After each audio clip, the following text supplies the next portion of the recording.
I hope there's not something ridiculous like 100 of these to find.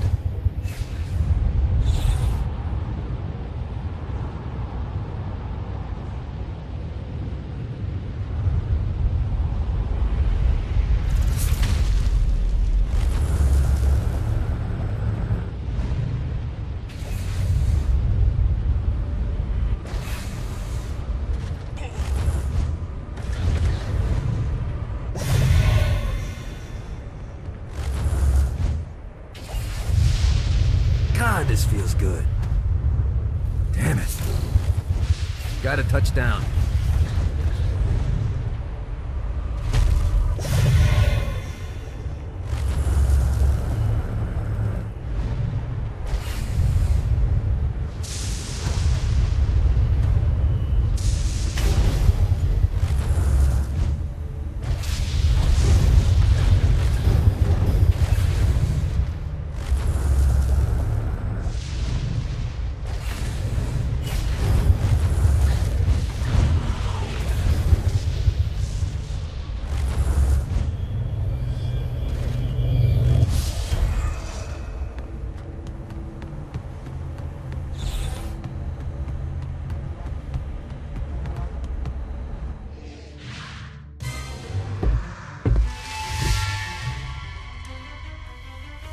Abandoned ship!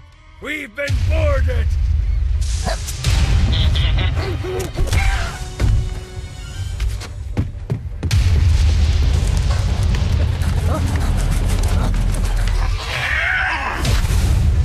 Get these damn things off my ship!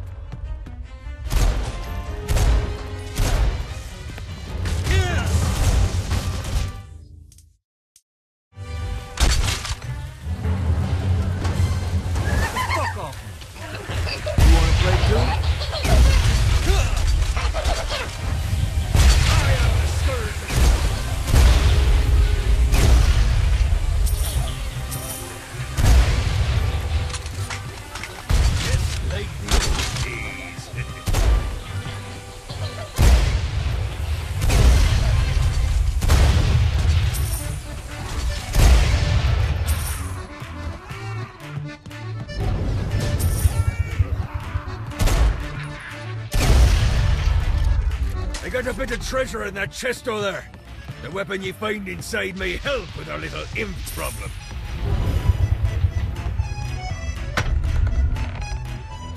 Ooh.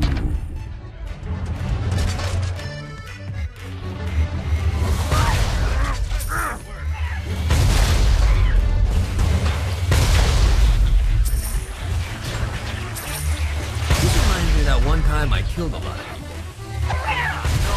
One of these. I summoned these imps to serve as my crew. I forgot what a handful they could be.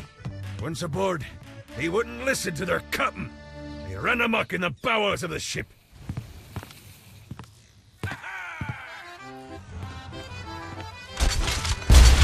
like the old days.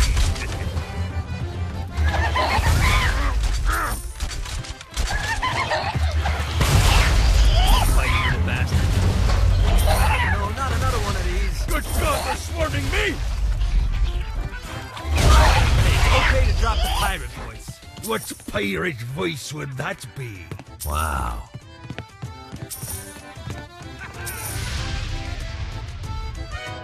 Zinyak's destruction of Earth had a profound impact on the afterlife.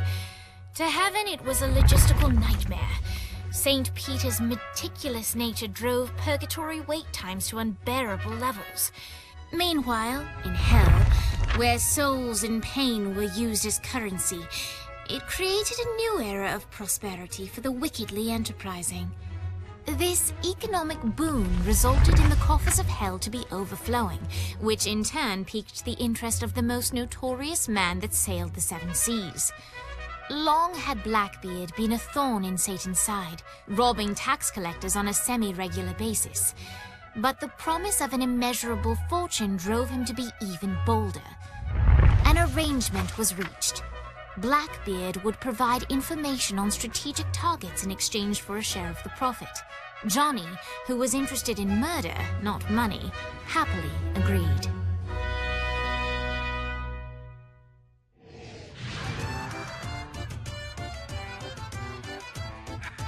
grant ye the ability to summon my crew whenever they're needed.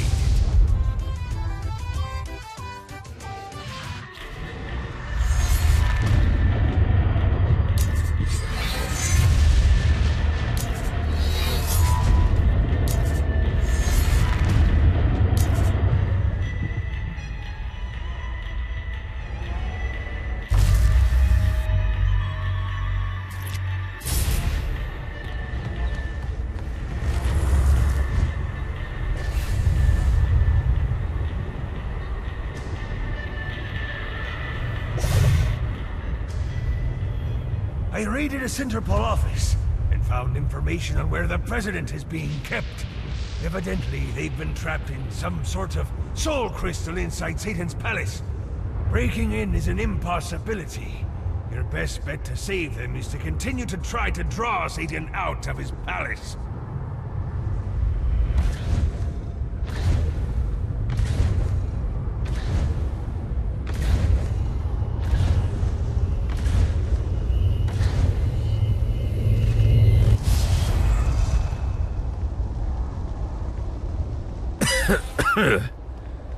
Bad place to take in the view.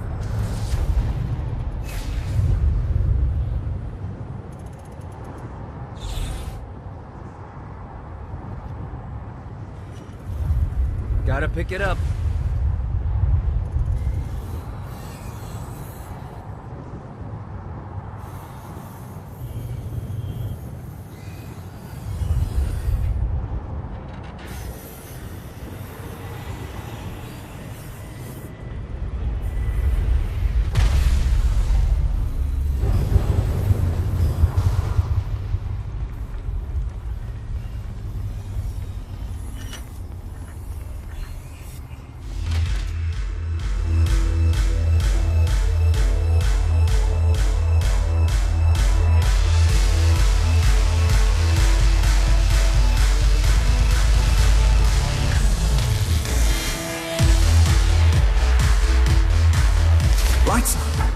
William Shakespeare, humanity's greatest playwright, and hell's most diabolical purveyor of entertainment, looks on as a brave mortal on an Orphean quest enters. The bard's interest is piqued, and he looks to test his visitor's mettle.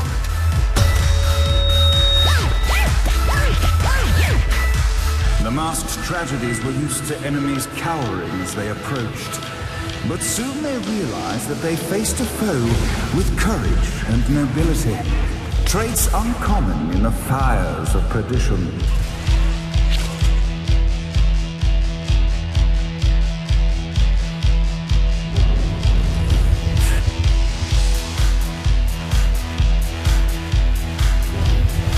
Let's see what these things can do.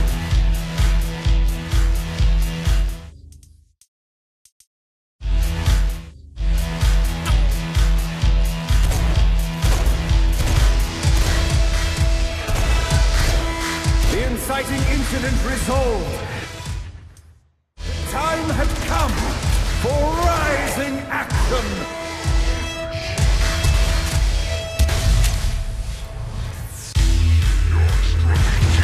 The battle raged on below, and as and blood flew, the bard arched a curious eyebrow. Could this mortal be the exact thing that Shakespeare needed?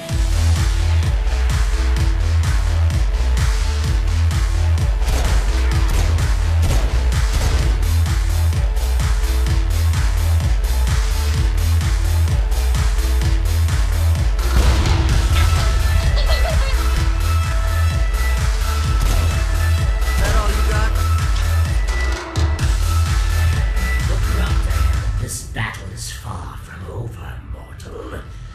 Arise!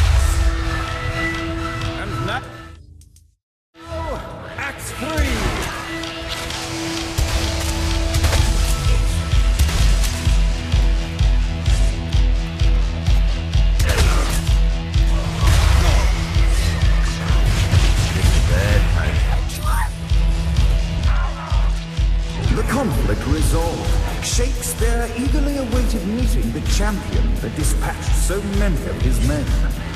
Undoubtedly, they were here for the bard's aid.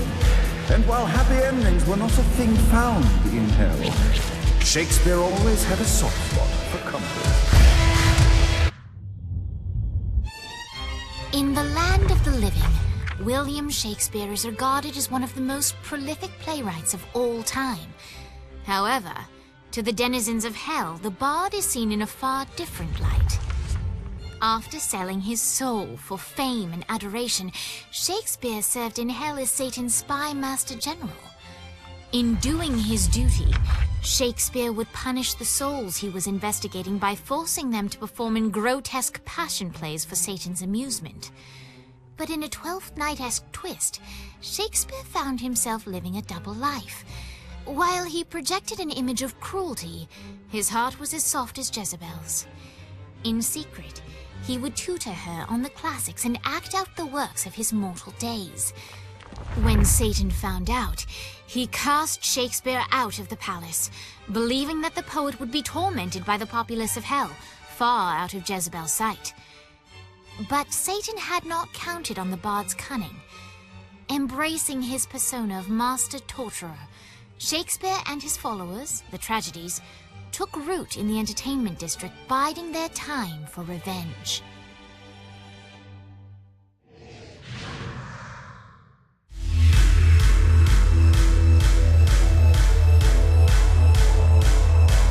And so Shakespeare called forth the Deus Ex Machina to bestow our protagonist with the arcane power of Force.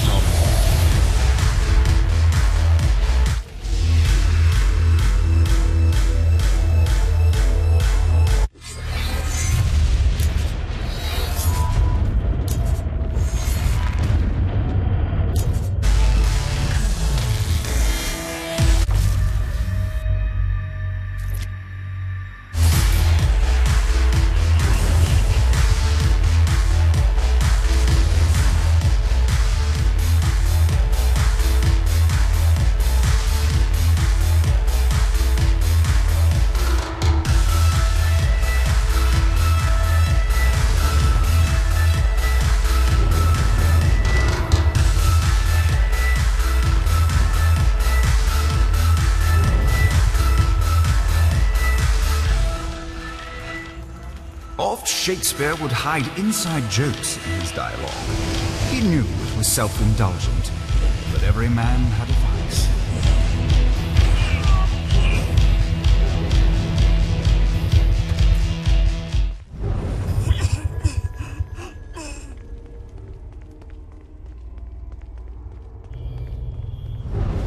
Off the bike.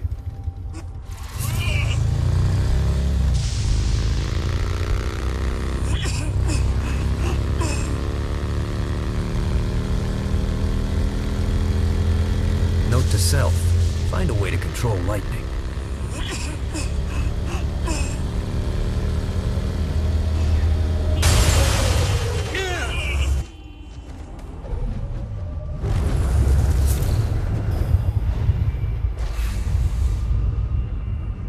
Yeah!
bells. Beep, beep, beep. Beep, beep, beep. Beep, beep, beep.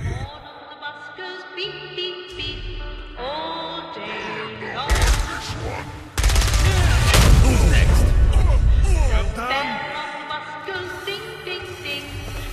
What, if they wanted to torture you, why'd they use the short version of the song? This is the short version. Oh yeah. Wipers on the bus go swish, swish, swish. The hobo on the bus goes heh heh heh. My mom had like 80 of them.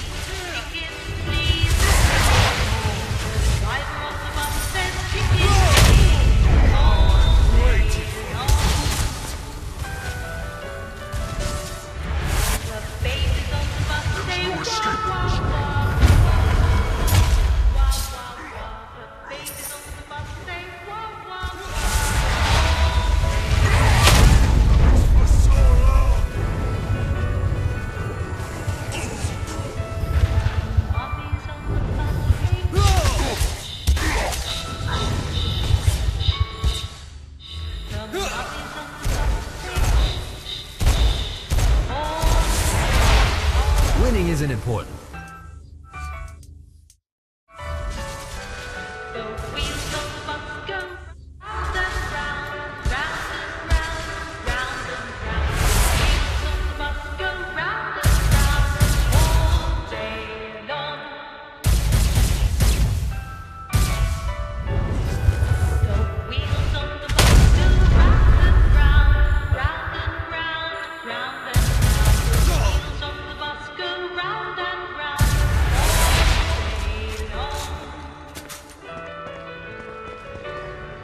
The horn of the bus goes beep, beep, beep, beep, beep, beep, beep, beep.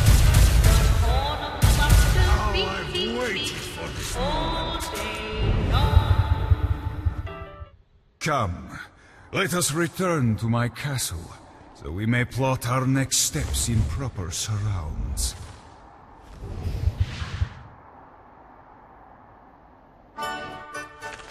Johnny led Vlad back to his castle, which since his incarceration became a haven for frat parties and squatters. But the systematic impaling of trespassers would have to wait. Vlad was a man of his word, and was eager to provide intel that could aid in hobbling Satan's armies.